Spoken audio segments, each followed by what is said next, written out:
Hello बच्चों, इस video में हम पढ़ेंगे चैप्टर कुटुंब का ताना बाना। उससे पहले कुछ एक्टिविटी करते हैं। यहाँ पर बच्चों, आपके परिवार में बहुत सारे सदस्य होंगे, तो उनके चित्र आपको दी गई जगह पर चिपकाने हैं। जैसे आपके दादाजी का, दादी जी का, आपके माता पिता का चित्र यहाँ पर चिपकाना है।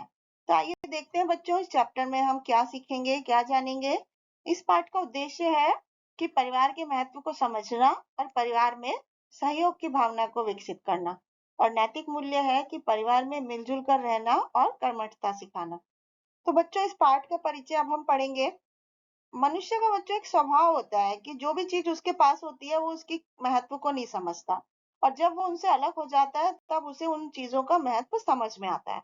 इस कहानी में भी हम पारिवारिक खुशी के महत्व को समझेंगे।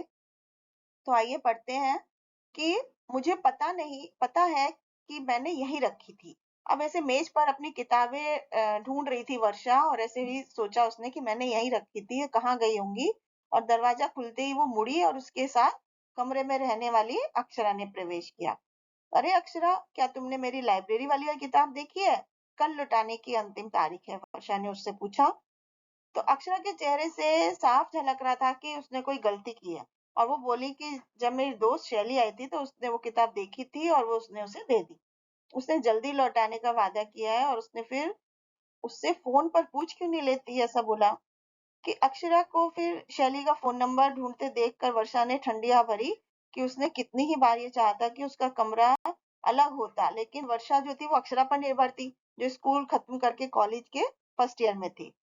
अब वर्षा उसे नाराज नहीं कर सकती थी। कितनी भी कोशिश कर बड़ी मुश्किल से कोशिश करके मुस्कुरा के बोली कि ठीक है, मैं उसे फोन कर दूंगी, आप सप्ताह के आखिरी के निबंध में मेरी मदद करेंगी। तो 1 घंटे बाद वर्षा ने राहत की सांस लेते हुए किताब हटाई कि और बोली कि मुझे खुशी है कि मदद करने के लिए मेरे भाई बहन हैं। और अपना मनपसंद टीवी सीरियल देखने के लिए बैठक में जाते हुए उसने ऐसा सोचा। वहां उसने देखा दादाजी, पिताजी, आलोक भैया टीवी के सामने आराम से बैठे टेनिस का मैच देख रहे थे। और वर्षा ने राहत की सांस ली और बोली कि अपने पसंद का प्रोग्राम नहीं देख सकती, इसके पहले कि और लोग उसे देख लें। उसने दबे पांव वहां से खिसक जाने की कोशिश की, पर उसके हटने में थोड़ी देर हो गई और उसके पिताजी ने उसे देखकर उन सबके लिए कुछ नाश्ता लाने की आज्ञा दी। तो ये लीजिए, सिर्फ सबसे छोटी होने की वजह से सब मुझे समझते हैं कि मैं मुझे इधर उधर दौड़ा सकते हैं। वर्षा ऐसा सोचने लगी कि इस मामले में उसकी दोस्त रेखा कितनी भाग्यशाली है। वो अपने घर में अपने माता पिता की इकलौती संतान थी, और घर पर उसे किसी के साथ अपनी चीजें शेयर नहीं करनी पड़ती थी। तो वर्षा को विश्वास था कि रेखा पर कोई भी हुक्म नहीं चलाता। तो एक दिन वर्षा माँ को ढूंढ रही थी, और माँ रेखा के मम्मी पापा को अचानक कहीं जाना पड़ रहा है, और क्या ये वह करीब 1 सप्ताह के लिए हमारे यहाँ रह सकती है, वर्षा ने उससे पूछा। तो जरूर, मैं अभी उसकी माँ को फोन करके रेखा को भेजने के लिए कह देती हूँ, उसकी माँ ने बोला। कि वर्षा बहुत खुश हो गई थी और सोचने लगी कि उसका बड़ा सा परिवार रेखा को कैसा लगेगा। इतना फैला हुआ घर और अव्यवस्थित सा माहौल।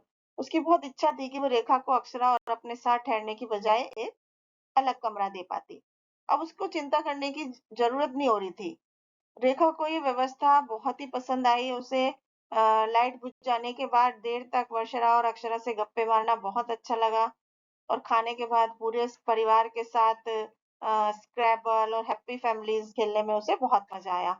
अब वो कहती है कि रेखा उससे कुछ ईर्ष्या से कहती है कि तुम कितनी भाग्यशाली हो कि तुम्हारी मदद के लिए तुम्हारे भाई बहन हैं। आलोक भैया ने अपनी बहन का होमवर्क करवाया, रेखा को भी अपने पढ़ने में सम्मिलित किया। तो वर्षा और उसके भाई बहन अपने दादी दादी की शादी की स्वर्ण जयंती यानी 50 साल मनाने की योजना बनाने में जुटे हुए थे। तो दबी आवाजों में वो बातें करते, अचानक मिलने पर चीजें खरीदने की लिस्ट बनाते, और छिप छिप कर गिफ्ट रंग बिरंगे कागजों में लपेट देते थे। अब रेखा ने बहुत ही उत्कंठा से ये सब देखा कि कितनी लालसा थी उसे भी कि एक ऐसा एकदम एक्साइटमेंट से भरा हुआ, प्रेम से भरा हुआ ऐसा बड़ा परिवार का सदस्य होने की। तो अब उसने देखा कि वर्षा के जो भैया हैं, उसने वर्षा और रेखा को सिनेमा की टिकट देकर दादा दादी को दोपहर में सिनेमा ले जाने को कहा, जिससे वो रात के प्रोग्राम की व्यवस्था कर सके। घर में घुसते ही दादा दादी का तालियों की गड़गड़ाहट से स्वागत हुआ। खूब हंसते बात करते सबने आराम से खाना खाया। तुम सबको बहुत बहुत धन्यवाद। दादाजी ने एक एक करके दोनों को उपहार दे रहे परिजनों से कहा। अब रेखा वर्षा से बोली कि इतने बड़े और सुखी परिवार का सदस्य होना बड़ा सौभाग्य है। तो बोले देखो तो जरा तुम्हारे भाई आलोक, दीपक, प्रकाश जो बाहर एडिनबर्ग में मेडिकल में पढ़ रहे हैं, वो तुम्हारी बहनें हैं आराधना, अर्चना, अक्षरा और तुम हो वर्षा। नाम रोशनी और पूजा से संबंधित है। कुछ सोचकर रेखा ने टिप्पणी की कि मम्मी पापा के लौटने पर रेखा ने अपने नए दोस्तों से बिना मन से विदाई ली, पर उसे इस बात की बहुत खुशी थी कि वर्षा उसके घर में साथ कुछ दिन बिताने वाली। अब जब वर्षा रेखा के घर गई तो उसका बहुत बड़ा सा मकान देखकर एकदम हैरान रह गई। बड़े बड़े कमरे, हर चीजें सब सही जगह पर रखी थी। रेखा का भी अलग कमरा था। अब रेखा ने वर्षा का सामान अपने गेस्ट रूम में रखवाया। हर चीज की सुविधा थी, नया टीवी और न जाने क्या क्या। अब अगले दिन सुबह रेखा ने वर्षा से पूछा कि तुम ठीक से सो तो पाई? तो वर्षा ने झूठ ही कह दिया कि हाँ, अकेले अपने लिए पूरा कमरा मिलने से तुम्हें मजा तो बहुत आया होगा, क्योंकि रेखा के सामने स्वीकार करने में वो झिझक रही थी कि उसे अक्षरा के साथ की कमी महसूस हुई होगी। अब रेखा तो अक्सर अकेले ही अपने कमरे में पढ़ती है, खेलती थी, उसे टीवी पर भी कोई प्रोग्राम देख सकती थी, कोई टोकने वाला नहीं था। लेकिन वर्षा को तो ये सब बहुत ही सूना लग रहा था। घर लौटने पर वर्षा को बहुत राहत मिली और वो बोली, अक्षरा स्वागत वर्षा, हमें तुम्हारी कमी बहुत खली। अब अक्षरा के बनाए हुए इस पोस्टर को देखकर उसकी आंखें नम हो गई और उसने भी बोला कि मुझे भी आप सबकी बहुत याद आई, कि अपना घर ही धरती पर वो सबसे प्यारी जगह होती है और मैं बहुत खुश हूँ और मैं बहुत बड़े स्नेही परिवार में जन्मी हूँ। और वर्षा खुशी से चहक उठी।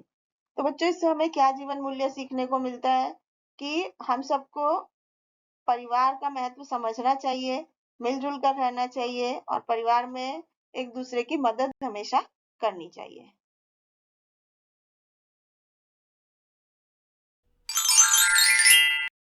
Thank you.